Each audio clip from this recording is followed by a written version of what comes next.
I walked into Romano's upscale Italian restaurant that Friday evening, expecting to celebrate my parents' 25th wedding anniversary with them. The hostess led me through dimly lit tables, adorned with flickering candles and white tablecloths, toward the back corner where I spotted my family. What I discovered there made my stomach drop.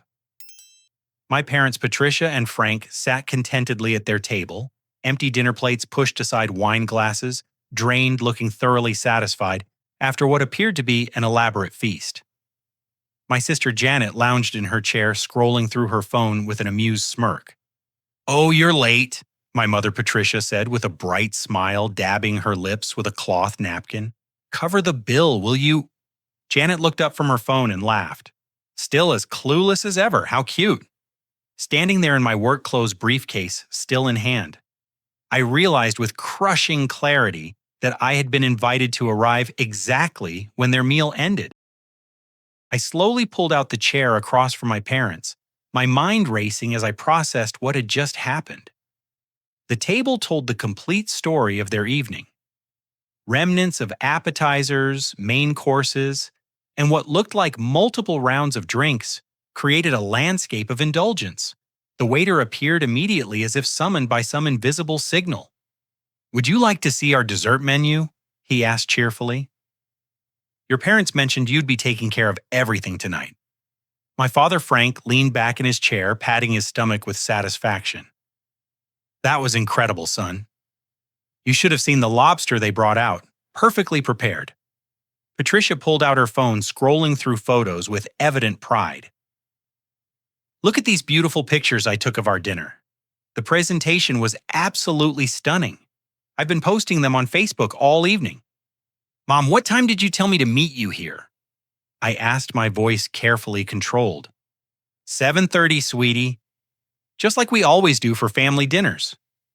She glanced at her watch with theatrical concern. "It's 8:45 now. Traffic must have been terrible." Janet snorted. "Traffic?" "He probably got caught up playing video games again. Some things never change." The waiter returned with an ornate dessert menu, placing it directly in front of me. "The tiramisu is exceptional tonight, sir. Very popular with our anniversary couples." I looked around the table, studying their faces more carefully. Patricia wore new jewelry I'd never seen before. Frank sported what appeared to be an expensive watch. Janet's outfit looked fresh from a high-end boutique. None of them seemed surprised by my late arrival. In fact, they seemed to have planned their entire evening around it. "This is convenient timing," I said slowly. "Me arriving right as you finish eating." Patricia waved her hand dismissively. "Pure coincidence, dear. Besides, you're always so busy with work. We didn't want to rush our celebration waiting for you to get here." "How considerate," I replied, feeling heat rising in my chest. Janet held up her phone, showing me the screen. "Look at all the likes Mom's dinner photos are getting. Everyone's so impressed with our family's success. They love seeing how well we take care of each other." My parents exchanged a quick glance that didn't go unnoticed. Frank cleared his throat. "Speaking of taking care of each other," he said, reaching into his jacket pocket, "your mother and I have been thinking about family finances lately." He placed a manila folder on the table between us, the kind you'd use for important documents. Patricia's expression shifted from casual to businesslike. "We've been keeping track of family expenses," she explained, opening the folder to reveal a stack of receipts and printed pages. "These represent various costs we've covered for family gatherings over the past 6 months." My eyes scanned the papers. Restaurant receipts, event venue charges, catering bills. The amounts were staggering. Each receipt showed hundreds of dollars, some reaching into the thousands. "This dinner tonight," Frank continued, "represents the beginning of a new arrangement. Since you're doing so well with your career, we thought it made sense for you to contribute more substantially to family activities." Janet leaned forward, her tone taking on a patronizing quality. "It's really just about fairness, Alvin. You make more than the rest of us combined. Family should support family." I picked up one of the receipts. A bill from an exclusive steakhouse downtown, dated 3 weeks ago. $467. I didn't remember being invited to that dinner. I wasn't at this one, I said, holding up the receipt. No, but you benefited from it, Patricia explained matter-of-factly. We were networking with the Hendersons. They're connected to that tech company you've been wanting to work with. Family connections help your career. The waiter reappeared this time carrying a leather portfolio that I recognized as the bill. He placed it directly in front of me without ceremony.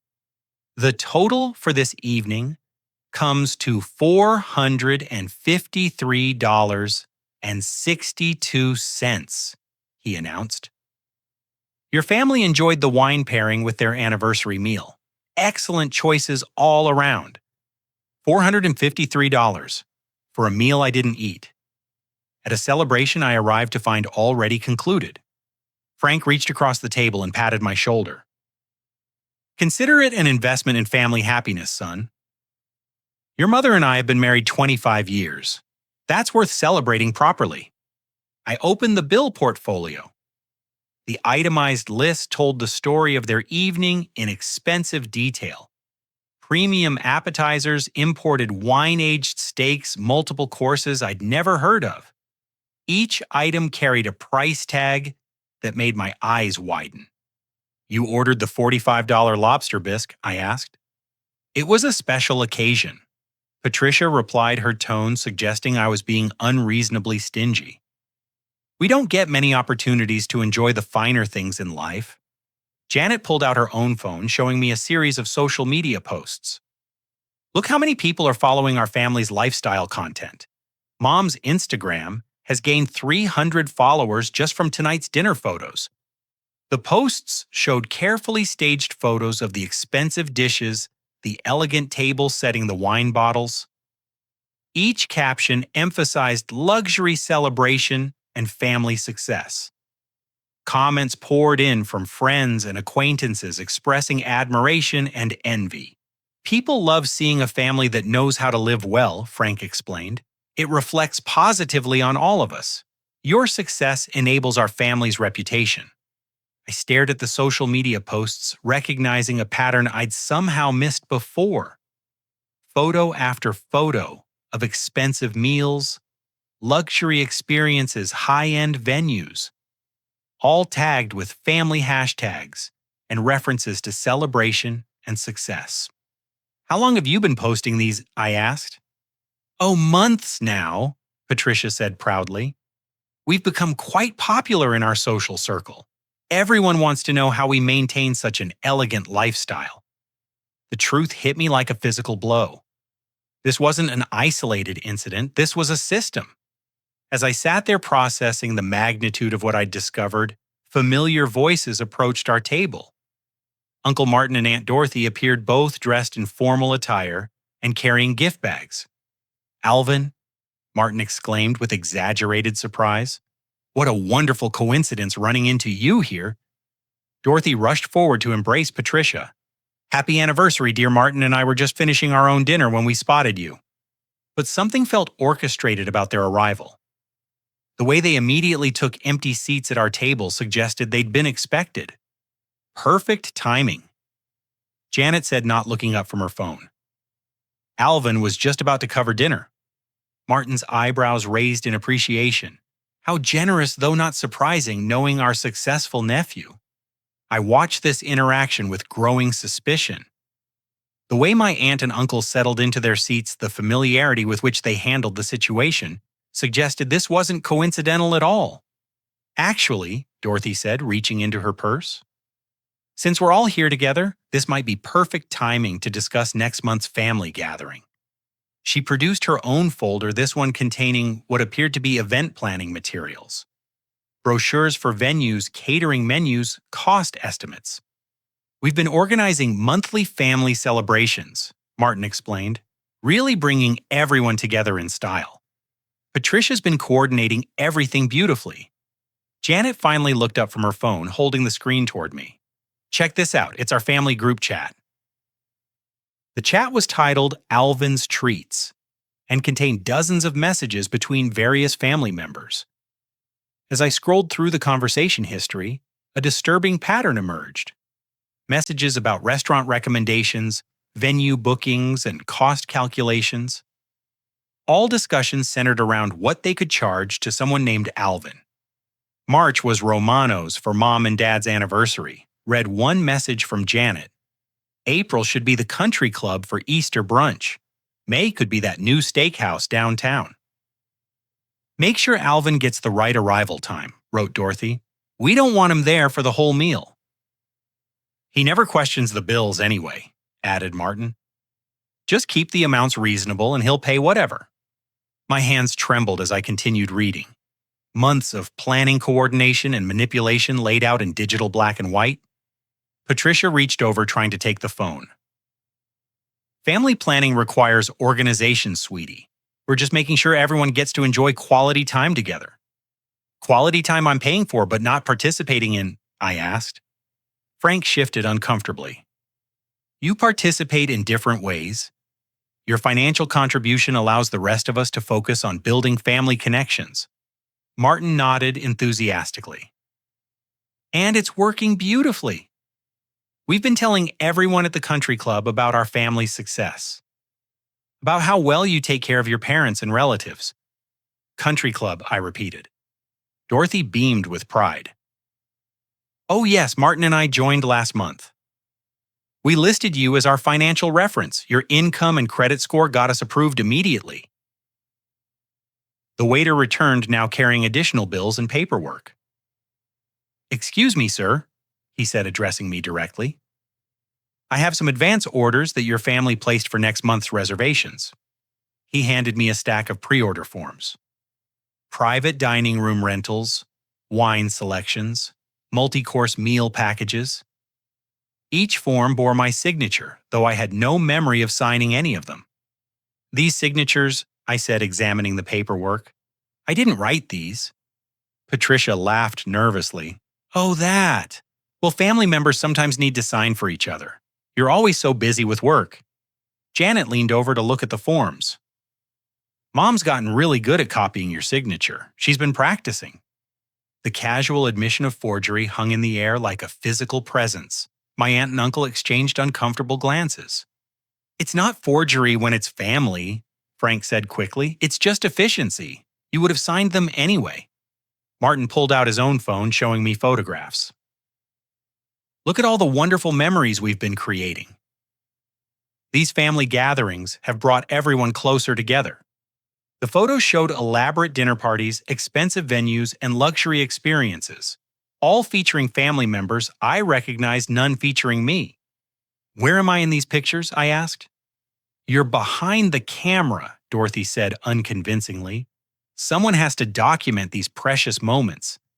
But I could see timestamp metadata on the photos. They were taken on dates when I'd been working late attending business trips or dealing with other obligations. Dates when my family knew I wouldn't be available.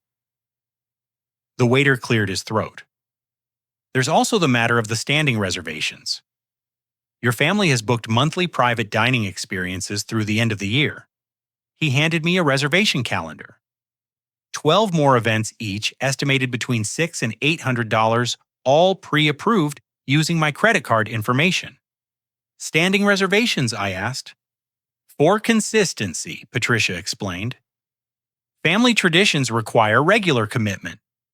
We didn't want to burden you with planning details. Janet showed me more social media posts. Look how much engagement we're getting. Our family lifestyle brand is really taking off. Some of these posts have gotten hundreds of likes. The posts showcased a life of luxury and sophistication I'd never experienced. Comments from friends expressed admiration for our family's apparent wealth and success. People think you're living this lifestyle too, I realized. Well, technically you are, Martin said. You're funding it. That makes you part of it. Dorothy nodded agreement. And the social benefits help everyone. The connections we're making through these events could open doors for your career. Other diners at nearby tables had begun glancing our way as voices rose slightly. I noticed a well-dressed woman at the adjacent table paying particular attention to our conversation. Patricia noticed my awareness of the audience and lowered her voice. Let's not make a scene, dear. This is a respectable establishment. A scene, I repeated. You've been systematically stealing my identity, and you're worried about appearances. Frank held up his hands. Nobody's stealing anything. We're family. What's yours is ours, and what's ours is yours. Except I'm not getting any of what's yours, I pointed out. Janet rolled her eyes. You get the satisfaction of helping family. That should be enough. The woman at the nearby table stood up and approached us. She was professionally dressed, carrying herself with the confidence of someone accustomed to difficult conversations. Excuse me, she said politely. I couldn't help overhearing your discussion. I'm Amanda Richardson, and I'm an attorney specializing in financial crimes. What you're describing sounds like identity theft and fraud. Amanda's introduction sent immediate shockwaves through my family. Patricia's face drained of color, while Frank began stammering denials. Janet quickly tried to hide her phone, but Amanda had already taken note of the evidence displayed on the screen. Identity theft, Patricia asked with forced laughter. That's ridiculous. We're family. Family members help each other with financial matters all the time. Amanda pulled out her business card, placing it on the table where everyone could see her credentials. Family assistance and identity theft are legally distinct concepts. Forging signatures and using someone's credit information without explicit consent constitutes fraud regardless of family relationships. Martin and Dorothy exchanged panicked glances. Dorothy clutched her purse closer as if trying to hide evidence of her own involvement. Perhaps we should explain the full scope, Frank said desperately. This is all just a misunderstanding about family financial planning. He reached back into his jacket and produced additional documents I hadn't seen before. Financial statements, loan applications, and what appeared to be property rental agreements. We've been working on expanding our family's investment portfolio, he announced, spreading the papers across the table. These represent opportunities we've secured using our combined family assets. I picked up the first document, a rental agreement for a vacation property in Martha's Vineyard. The lease was for 1 year with monthly payments of $3,800. My name appeared as the primary guarantor with my signature and financial information prominently featured. I never signed this, I said, holding up the agreement. Well, technically, Janet began, then stopped as Amanda leaned forward to examine the document. Amanda pulled out a magnifying glass from her briefcase. This signature shows clear evidence of forgery. The pen pressure is inconsistent, and the letter formation doesn't match the authentic signatures on the credit card receipts. Dorothy nervously opened her own purse, revealing additional paperwork. Maybe we should explain about the other investments too. She placed business and corporation documents on the table. Martin and Dorothy had formed an LLC called Richardson Family Enterprises, with me listed as the primary financial backer and liability guarantor. You started a business in my name, I asked. Martin's confidence crumbled. It was supposed to be a surprise, a family business that would benefit everyone. Amanda photographed each document with her phone. These represent multiple felony charges: identity theft, fraud, forgery, and conspiracy. Each family member involved could face 15 to 20 years in federal prison. The waiter returned, now looking nervous about the escalating situation at our table. He carried additional paperwork that he clearly hadn't wanted to present during a family celebration. Sir, he said hesitantly, addressing me, there are some automatic payment authorizations your family set up last month. He handed me a credit card processing agreement. My credit card had been enrolled in automatic monthly payments for various services and subscriptions, country club memberships, luxury car leases, premium insurance policies. These payments total about $4,200 per month, the waiter explained apologetically. They're scheduled to continue indefinitely. Frank tried to grab the paperwork. Those are family necessities. Insurance protects everyone. Amanda intercepted the documents, studying them carefully. Luxury car leases and country club memberships aren't necessities. These represent systematic financial exploitation. She pulled out her phone and began making a call. Detective Walsh. This is Amanda Richardson. I have a family fraud case that requires immediate intervention. Patricia stood up abruptly. You can't call the police. We can work this out privately.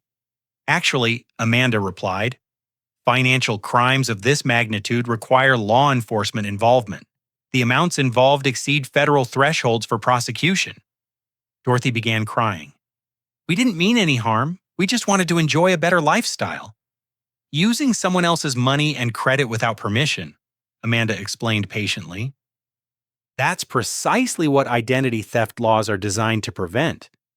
Janet tried a different approach. Alvin, you're not really going to let them arrest your own family, are you? I looked around the table at these people I'd trusted my entire life. People who had systematically manipulated, deceived, and stolen from me for months. People who showed no remorse, only panic at being caught. Tell me about the other things, I said quietly. What else don't I know about? Frank's shoulders slumped in defeat. There might be some retirement account issues. Martin produced additional paperwork from his briefcase. Investment account statements showing significant withdrawals and transfers. My 401k and IRA accounts had been accessed through forged authorization forms. We needed startup capital for the business ventures, Martin explained. Your retirement accounts weren't earning much interest anyway. Amanda's expression grew increasingly serious as she reviewed each document. These represent federal crimes with mandatory minimum sentences. Accessing retirement accounts through fraud carries additional penalties. Detective Walsh arrived faster than I would have expected, suggesting Amanda had significant influence with law enforcement. She was a professional woman in her 40s, carrying herself with the calm authority of someone who'd handled countless similar cases. Family fraud, she said after Amanda briefed her. We're seeing more of these cases every year. Adult children being exploited by parents and relatives who feel entitled to their income and credit. Patricia made one last desperate attempt. Officer, this is all just a family misunderstanding. We never intended to hurt anyone. Detective Walsh looked at the evidence spread across the table. $47,000 in unauthorized charges, forged documents, identity theft, and fraud. These aren't misunderstandings, these are felony crimes. She began reading each family member their rights, starting with my parents. Other restaurant patrons had begun staring at our table, some recording the scene with their phones. Frank grabbed my arm. Son, please. We're your family. We raised you. Doesn't that mean something? I looked at him, feeling decades of manipulation finally coming into focus. It means you knew exactly how to exploit my trust. Amanda placed a supportive hand on my shoulder. You have legal options beyond criminal prosecution. Civil litigation could recover damages and protect your future financial security. Janet started sobbing. I'll lose my job if this gets out. My employer runs background checks. Perhaps you should have considered that before committing felony fraud, Detective Walsh replied matter-of-factly. The restaurant manager, Carlos, approached our table with obvious concern. Is everything all right here? Other guests are beginning to feel uncomfortable. Amanda handed him her card. These individuals have been using fraudulent credit information to dine at your establishment. You'll want to review their payment history and contact your fraud prevention team. Carlos's expression shifted to one of recognition. Are these the people who've been making large reservations and claiming business meal tax deductions? Very likely, Detective Walsh confirmed. Financial fraud often involves multiple venues and establishments. As my family members were processed for arrest, I realized that the woman at the nearby table had been quietly taking notes throughout our conversation. She introduced herself as Rebecca Martinez, a reporter for the local business journal. I've been investigating family financial fraud cases, she explained. Would you be willing to share your story? It could help other victims recognize similar patterns of exploitation. Detective Walsh had called for backup, and within minutes, Romano's elegant dining room had been transformed into a crime scene processing area. Additional officers arrived to assist with evidence collection and witness statements. The reality of felony charges was sinking in for my family members, who had gone from confident manipulation to desperate pleading. Amanda Richardson proved to be more than just an opportune witness. As she worked with Detective Walsh to catalog the evidence, she revealed the depth of her expertise in family financial crimes. This case represents a textbook example of systematic financial abuse. She explained to me while photographing documents with professional precision.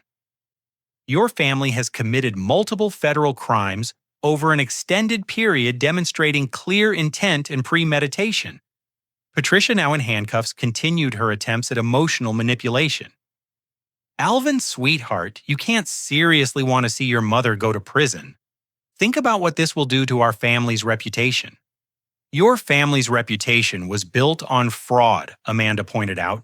The social media posts, the country club memberships, the vacation rentals, all funded through identity theft.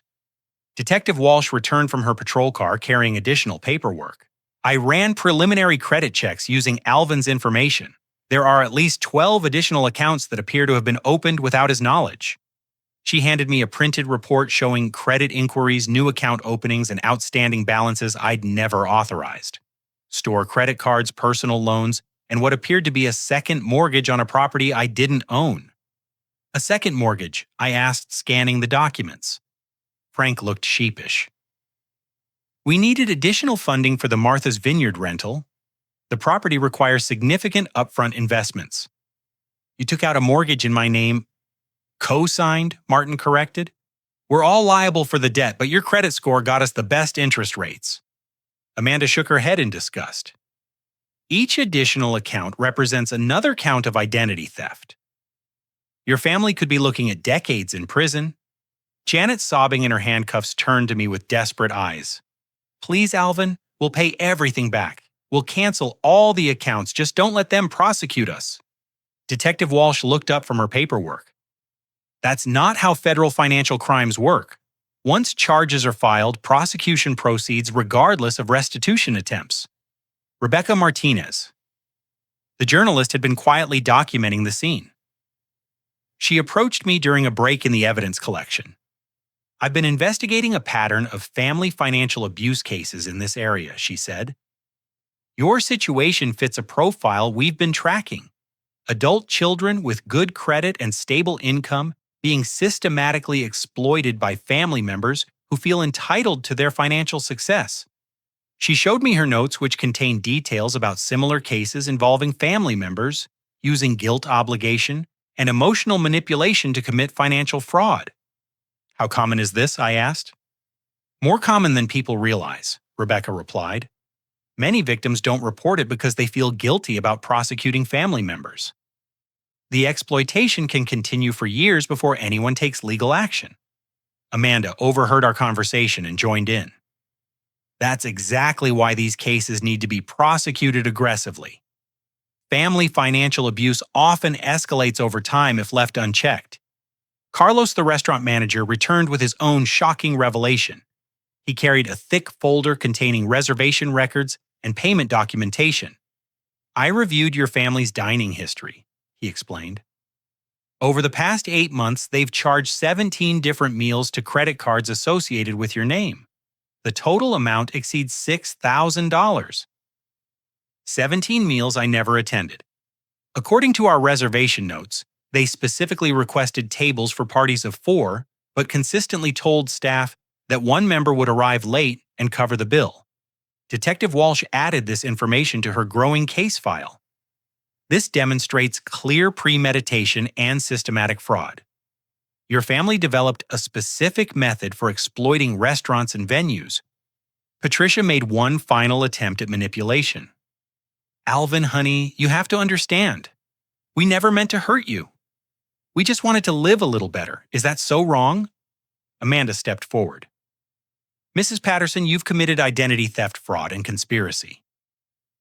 The intent was clearly to steal money and credit. The victim's relationship to you doesn't diminish the severity of these crimes. Detective Walsh began explaining the charges in detail. Each family member is facing multiple felony counts.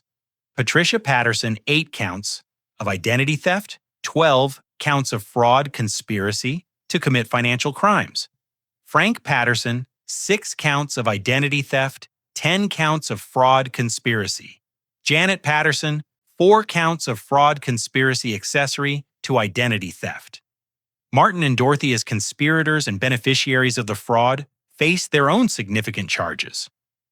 Their country club membership obtained through my financial reference constituted fraud in itself. What happens now? I asked Amanda. Several things, she replied professionally. First, we need to secure your financial accounts immediately. Credit freezes, account closures, identity monitoring services. Second, we file civil litigation to recover damages and prevent future abuse. Third, we ensure full prosecution of the criminal charges. Detective Walsh nodded agreement. The district attorney takes family financial crimes seriously. Given the amounts involved and the systematic nature of the fraud, plea bargaining will be limited. As my family members were loaded into police vehicles, neighbors and friends from their social circle began arriving at the restaurant. Word had spread quickly through their network about the arrests. Mrs. Henderson, whom Patricia had mentioned earlier as a networking contact, approached me with obvious shock. Alvin, I had no idea. Your mother told us you were funding family business ventures as an investment opportunity. What kind of business ventures? I asked. Real estate development, import, export, trading, even cryptocurrency investments. She said you were the silent financial partner behind several successful enterprises. Amanda took notes on these additional fraudulent representations. More evidence of systematic deception. They've been using your name and implied financial backing to gain credibility for fictitious business activities. The scope of my family's deception continued expanding as more evidence emerged. They hadn't just stolen money. They'd built an entire false lifestyle based on my identity and credit. Rebecca Martinez finished her preliminary article draft and showed it to me. I'd like to publish this story to help other victims recognize similar warning signs. Would you be willing to be interviewed on the record?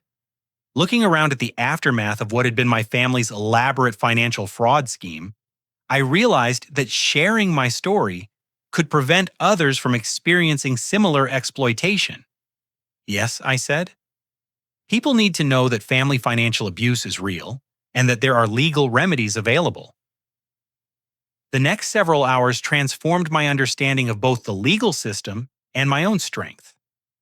Amanda Richardson proved to be not just a knowledgeable attorney, but a fierce advocate who understood the psychological complexities of family financial abuse. The most important thing to understand, she explained as we sat in the restaurant's private dining room while evidence was processed, is that you are the victim here, not the perpetrator. Your family has spent months conditioning you to feel responsible for their financial well-being. Hey dear, Detective Walsh returned with updated information from her investigation. We've contacted the major credit bureaus, and the scope of fraud is even more extensive than initially apparent. She laid out additional documents showing the complete picture. 17 fraudulent accounts, $43,000 in unauthorized charges, and what appeared to be a sophisticated money laundering operation involving multiple family members. Money laundering, I asked. Your family has been transferring funds between various accounts to obscure the paper trail, Detective Walsh explained. They opened business accounts, personal accounts, and investment accounts, all using your identity, then moved money between them to make tracking difficult. Amanda pulled out her laptop and began showing me similar cases she'd handled. This level of sophistication indicates your family has been planning this exploitation for much longer than 8 months. They've likely been studying your financial habits and credit patterns for years. The realization hit me hard. My family's interest in my career success, their questions about my salary and benefits, their casual inquiries about my financial goals hadn't been loving concern. They'd been reconnaissance. Rebecca Martinez had been quietly interviewing other restaurant staff during the evidence collection. She returned with disturbing additional information. I spoke with servers who've worked your family's previous dinners, she said. They've been telling restaurant staff that you're a successful tech entrepreneur who prefers to pay for family meals as a tax write-off for business entertainment. Business entertainment. They've been claiming these family dinners as legitimate business expenses, telling venues that you use family gatherings to network with potential clients and investors. Amanda's expression grew increasingly serious. That's tax fraud in addition to identity theft. They've been filing fraudulent business expense claims using your name and financial information. Detective Walsh received a call from the district attorney's office. After a brief conversation, she returned with significant news. The DA wants to fast-track this case, she announced. Your family's fraud fits the pattern of a larger investigation they've been conducting into family financial abuse rings. Family financial abuse rings. Organized networks of family members who systematically exploit relatives with good credit and stable income. We've identified at least 23 similar cases in this county over the past 2 years. Amanda explained the broader implications. Your family may be part of a larger network that shares information about exploitation techniques and targets. The sophistication of their approach suggests they've had guidance from others who've successfully committed similar crimes. Carlos approached our table with his own concerning discovery. I've been reviewing our customer database, and your family's been referring other families to our restaurant for similar arrangements. They've been earning referral bonuses based on bringing in new customers who fit the same pattern. They've been recruiting other families to commit similar fraud. It appears so, Detective Walsh confirmed. Conspiracy charges just became much more serious. My phone rang and I recognized the number as my employer's human resources department. Amanda advised me to answer the call on speaker. Alvin, this is Sarah from HR, came the voice. We need to speak with you immediately about some financial discrepancies that have been brought to our attention. My stomach dropped. What kind of discrepancies? Someone has been making inquiries about your employment status, salary information, and benefit details using your employee identification number. They've also submitted requests for employment verification letters for various financial applications. Amanda took notes rapidly. Your family has been impersonating you to obtain employment verification for their fraudulent financial applications. Detective Walsh added this to her growing list of charges. Corporate identity theft fraud and potentially securities violations if they've misrepresented your employment for investment purposes. The scope of my family's crimes continued expanding beyond anything I could have imagined. They hadn't just stolen money. They'd compromised my professional reputation and potentially my career security. Rebecca Martinez showed me preliminary social media analysis she'd conducted. Your family's lifestyle posts have been generating significant engagement, but they've also been using your photos and professional information without permission. She pulled up Patricia's Instagram account, which featured photos of me from family gatherings and professional events presented as evidence of our family's business success and financial sophistication. They've been using my image for marketing their fake lifestyle. Essentially, yes. They've created a fictional narrative where you're a successful entrepreneur who enjoys funding family luxury experiences. Amanda began outlining our legal strategy. We're going to pursue both criminal prosecution and civil litigation. The criminal charges will ensure appropriate punishment and deterrence. The civil case will recover damages and establish legal protections to prevent future abuse. Detective Walsh received another call this time from the federal prosecutor's office. The conversation lasted several minutes, and her expression grew increasingly serious. This case has been escalated to federal level, she announced. The amounts involved and the interstate nature of some transactions qualify for federal prosecution under the Identity Theft and Assumption Deterrence Act. Federal prosecution. Your family's vacation rental in Martha's Vineyard crosses state lines, making this a federal case. Federal sentences are typically much longer than state sentences. Amanda smiled for the first time since this ordeal began. Federal prosecution also means access to more sophisticated investigative resources and asset recovery mechanisms. As evening turned to night, the full magnitude of my family's betrayal became clear.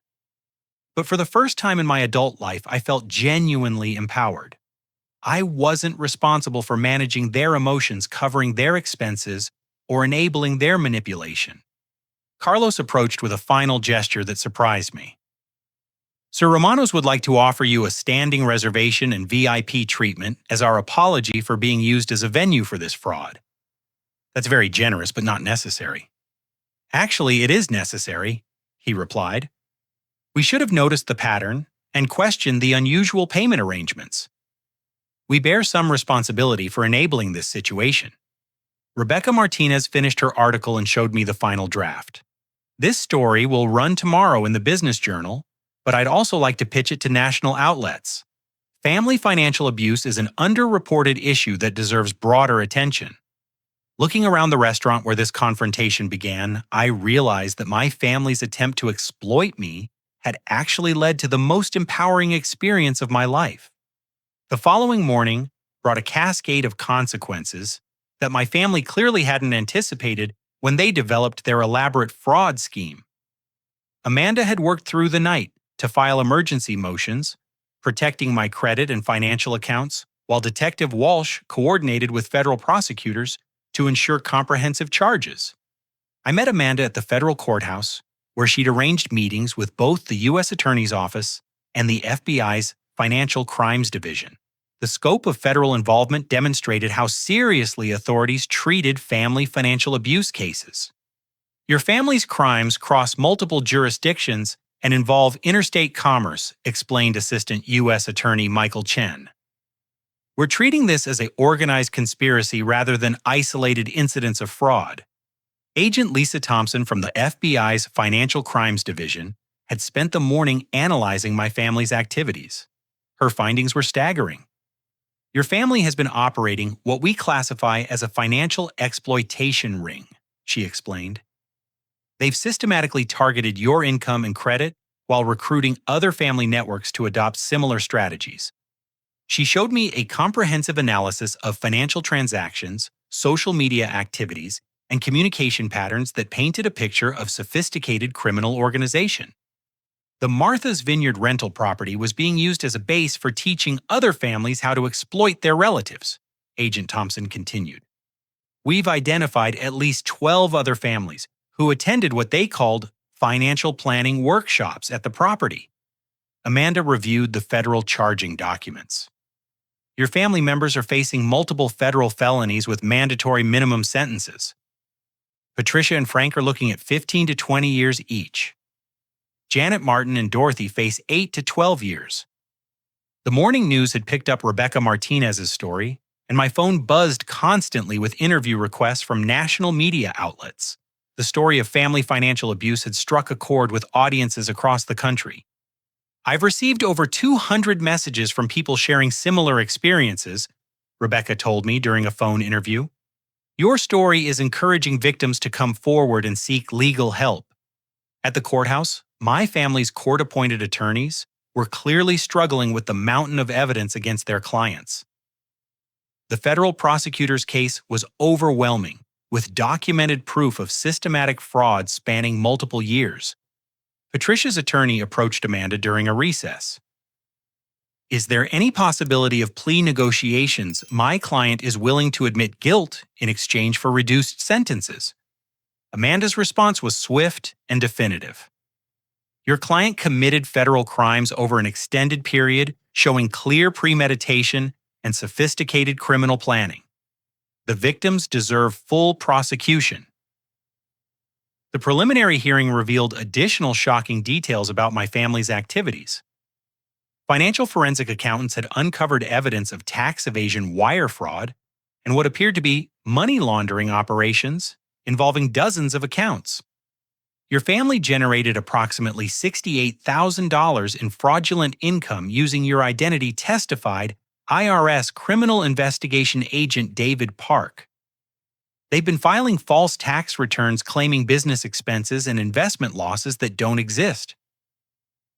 The courtroom was packed with family financial abuse victims who'd been inspired by news coverage to attend the proceedings. Their presence demonstrated the widespread nature of this type of crime. During the lunch recess, I was approached by Dr. Sarah Williams, a forensic psychologist who'd been studying family financial abuse patterns.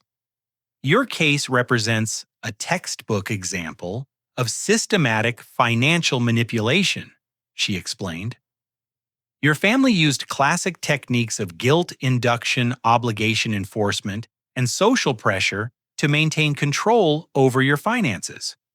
She offered to provide expert testimony about the psychological impact of family financial abuse, helping ensure appropriate sentences and restitution requirements. The afternoon session focused on asset recovery and restitution. Federal marshals had seized my family's fraudulently obtained assets, including the Martha's Vineyard rental, luxury vehicles, and country club memberships. Preliminary asset evaluation indicates recovery potential of approximately $95,000, announced Deputy U.S. Marshal Jennifer Rodriguez. This includes both direct restitution and punitive damages. Amanda had filed civil litigation parallel to the criminal prosecution, ensuring maximum financial recovery and legal protection for my future. We're seeking treble damages under federal racketeering statutes, she explained. Your family operated an organized criminal enterprise which qualifies for enhanced penalties. The most powerful moment of the day came when Judge Margaret Foster addressed my family directly before setting bail conditions. These charges represent a profound betrayal of family trust, she stated. You exploited the victim's love and loyalty to systematically steal his identity and financial security. Such crimes strike at the foundation of family relationships and social trust. Patricia's final attempt at manipulation came during her bail hearing. Your Honor, I'm a mother who made mistakes trying to provide for her family. I never intended to hurt my son. Judge Foster's response was withering. Mrs. Patterson, you committed sophisticated financial crimes over multiple years. You forged documents, stole identity information, and operated fraudulent businesses. These weren't mistakes, they were calculated crimes. Bail was set at amounts my family couldn't afford, ensuring they remained in custody pending trial. The federal prosecutor successfully argued that they represented flight risks given the sophistication of their criminal operations. As we left the courthouse, Amanda outlined the timeline for full resolution. The criminal trials will proceed over the next 6 to 8 months, she explained. Civil litigation should be resolved within 12 months. You'll receive full restitution plus punitive damages, and comprehensive legal protections will prevent any future financial abuse. Rebecca Martinez's follow-up article had generated national attention, leading to invitations for television interviews and speaking opportunities at victim advocacy organizations. Your courage in prosecuting family members is inspiring other victims to seek justice, she told me. Several national victim advocacy groups want to work with you to develop educational programs. That evening, I received an unexpected call from Carlos at Romano's restaurant. Mr. Patterson, I wanted you to know that your story has prompted us to implement new policies for detecting and preventing financial fraud, he said. We're training staff to recognize warning signs and question unusual payment arrangements. The ripple effects of holding my family accountable were extending far beyond my personal situation. Other victims were finding courage to seek justice. Businesses were implementing better fraud prevention, and media attention was raising awareness about family financial abuse. For the first time in years, I felt genuinely proud of myself. Not for my career success or financial stability, but for having the courage to stand up against exploitation and manipulation. 6 months after that devastating dinner at Romano's, I sat in the same restaurant for a very different kind of gathering. This time, I was hosting a celebration dinner for the launch of the Family Financial Abuse Recovery Foundation, a nonprofit organization I'd established using the restitution money recovered from my family's criminal activities. Amanda Richardson had become not only my attorney, but also the foundation's legal counsel and my close friend. Detective Walsh joined our board of directors, bringing law enforcement expertise to our victim advocacy work. Rebecca Martinez continued documenting our progress, helping spread awareness about family financial abuse through her investigative journalism. The final restitution settlement exceeded our expectations. Amanda announced raising her glass of sparkling cider. $147,000 in direct recovery plus ongoing monitoring to prevent future abuse. The criminal proceedings had concluded with full convictions for all family members. Patricia received 18 years in federal prison. Frank got 15 years. Janet was sentenced to 8 years. Martin and Dorothy each received 6 years for their roles in the conspiracy. Justice was served appropriately, Detective Walsh reflected. The sentences send a clear message that family financial abuse will be prosecuted to the full extent of federal law. Our foundation had already helped over 200 families recover from financial exploitation, providing legal assistance counseling services and educational resources. The demand for our services had been overwhelming, confirming how widespread family financial abuse really was. Dr. Sarah Williams had become our clinical director, developing therapeutic programs specifically designed for family financial abuse survivors. Her research using my case as a primary example was being published in major psychology journals. The psychological impact of family financial abuse often exceeds the financial damage, she explained during our celebration dinner. Victims struggle with guilt, shame, and self-doubt because the perpetrators are people they love and trust. Carlos approached our table with dessert menus and a warm smile. "It's wonderful to see you here under such positive circumstances," he said. "Romano's has become a training site for restaurant industry fraud prevention because of your case." The Foundation's educational programs had been implemented in schools, colleges, and financial institutions across 12 states. We developed comprehensive materials teaching young adults how to recognize and prevent family financial exploitation. Prevention is ultimately more effective than prosecution, I reflected. Teaching people to establish healthy financial boundaries with family members protects them from ever experiencing this type of abuse. My personal life had also transformed dramatically. I'd met Dr. Emily Chen, a financial therapist who'd attended one of our foundation workshops. She specialized in helping families heal from financial trauma and rebuild healthy relationships around money. "Your courage in pursuing justice inspired me to expand my practice," Emily said, joining our celebration dinner. "I've developed specialized programs for families recovering from financial abuse. Our romantic relationship had grown naturally from shared professional interests and mutual respect for each other's work with financial abuse survivors." The Foundation's research department had identified family financial abuse as a rapidly growing crime affecting millions of Americans. Our data was being used by federal prosecutors to develop more effective investigation and prosecution strategies. Preliminary studies suggest family financial abuse affects approximately 2.3 million American adults annually, reported our research director, Dr. Marcus Johnson. The average financial loss exceeds $43,000 per victim. My own healing journey had required extensive therapy and support group participation. Learning to establish healthy boundaries with manipulative people had been challenging but transformative. The most difficult part wasn't the financial recovery I shared during a victim advocacy conference. It was learning to trust my own judgment again after years of manipulation and gaslighting. Amanda had helped me develop comprehensive legal protections, including credit monitoring, identity theft insurance, and advanced fraud detection services.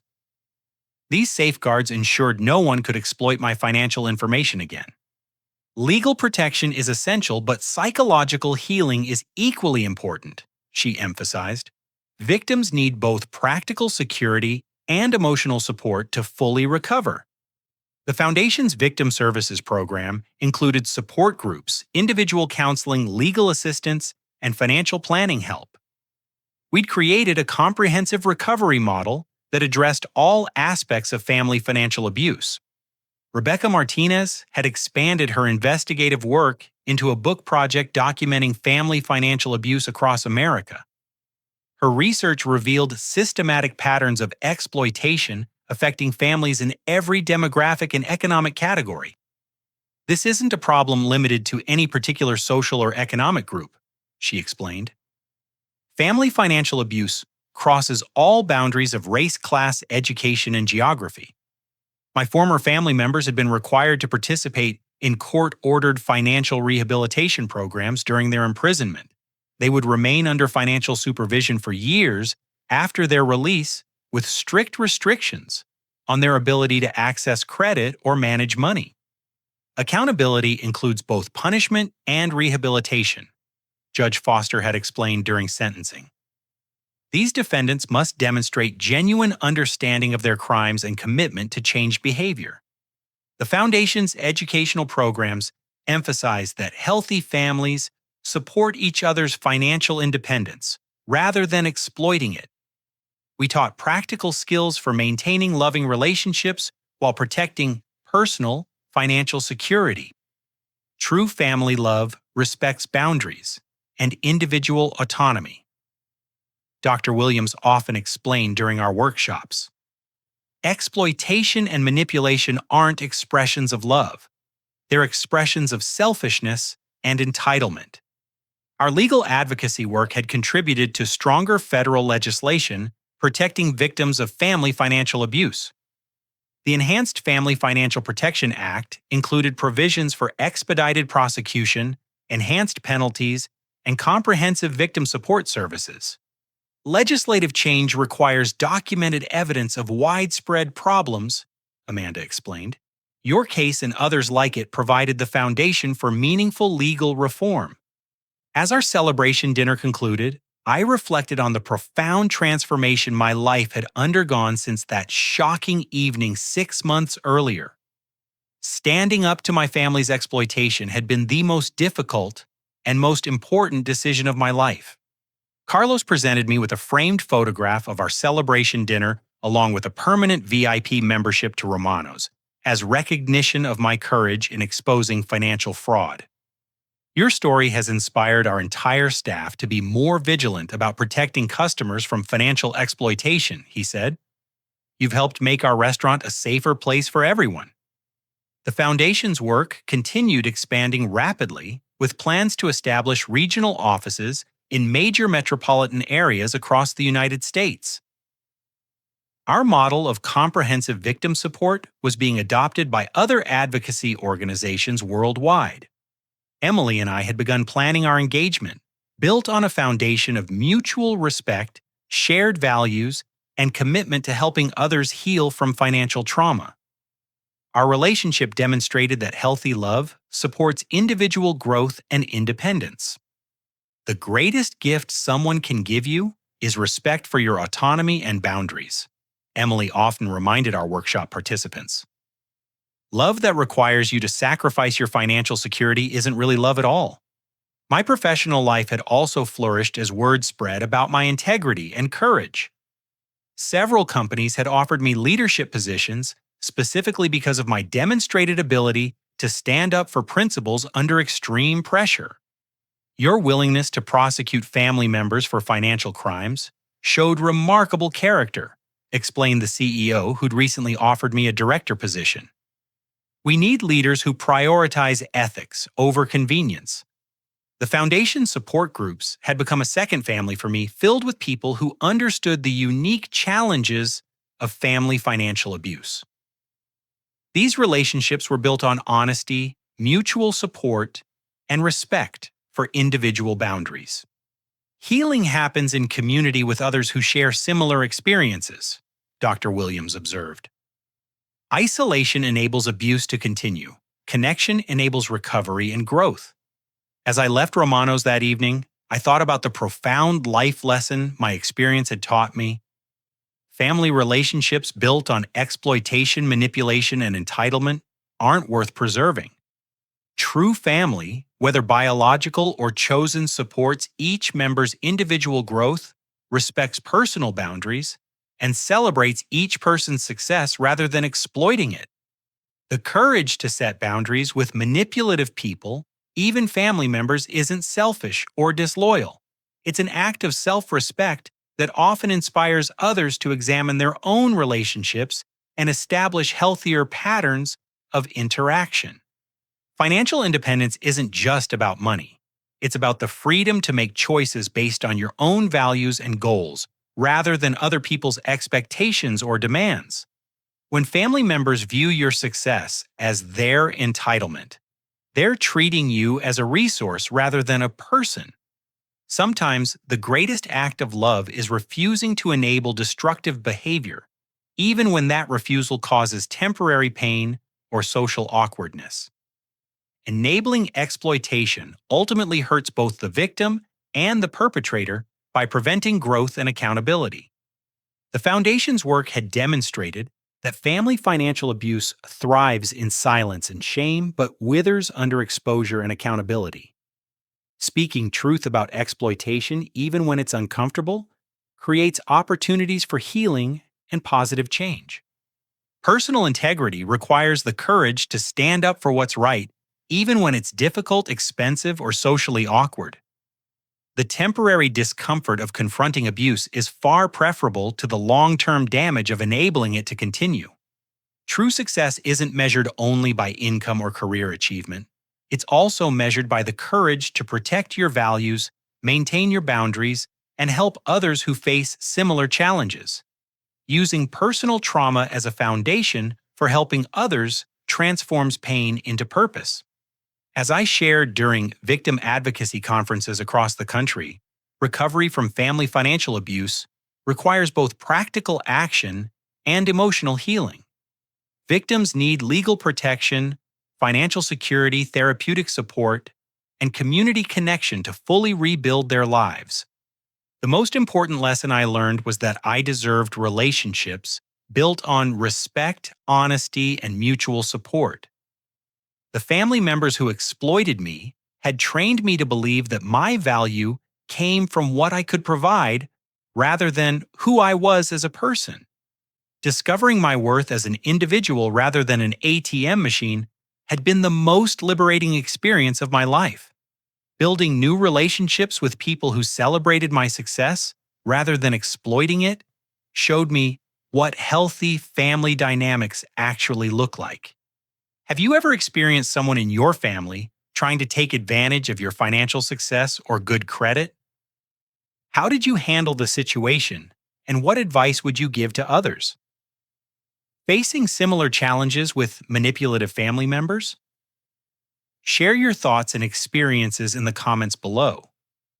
This story can help others recognize warning signs and find the courage to protect themselves.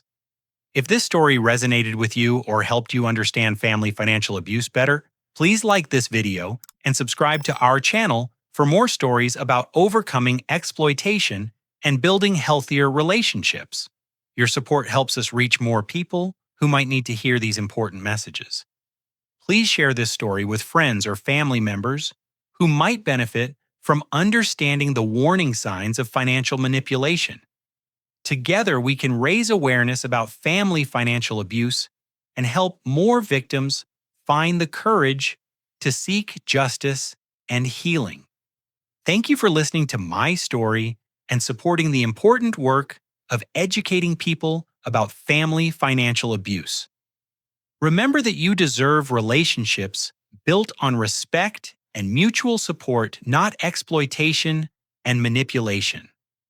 Stay strong, protect your boundaries, and never let anyone convince you that family love requires sacrificing your financial security or personal autonomy. Until next time, take care of yourselves and each other.